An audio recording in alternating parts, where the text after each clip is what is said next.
चीनी Karsaz company Campco Motors ने जुमा के रोज़ ज़ैम्बिया के दारुल हुकूमत लुसाका में मुख्तलिफ नई गाड़ियों के ब्रांड्स मुतारिफ करवाए हैं।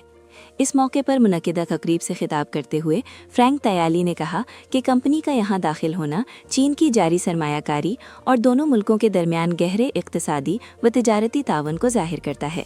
तयाली ने बताया कि कंपनी के हैवी ड्यूटी ट्रक, हल्की तिजारती गाड़ियाँ, कसीरुल मकासिद और नई तवानाई वाली गाड़ियाँ कानकनी, नकलो हमल, इंजीनियरिंग, तामीरात और ज़रूरी मसनूआत की तकसीम जैसे मुआवन शोबों की मदद करेंगी। किमको मोटर्स की तैयारी ज़ैम्बिया में किमको ग्रुप की जारी सरमायाकारी की अहम कामयाबी है। ये चीन और ज़ैम्बिया के दरमियान इक़्तिसादी व तिजारती ताउन में गहराई का वाज़े सबूत है। कैम्को ग्रुप के चेयरमैन ली टी ने कहा कि कैम्को ग्रुप की एक ज़ीली कंपनी मकामी मंडी को सस्ती और आला महर की गाड़ियां फराहम करने का इरादा रखती है। शंघाई और लुसाका में इस कंपनी के 2 हेडक्वार्टर्स हैं। आज कैम्को मोटर्स का इफ्तिताह न सिर्फ हमारे ग्रुप के लिए एक पुरजोश संगे मील है, बल्कि ज़ैम्बिया की तरक्की के लिए हमारे तवील मुद्दती अज़्म में एक और अहम कदम भी है।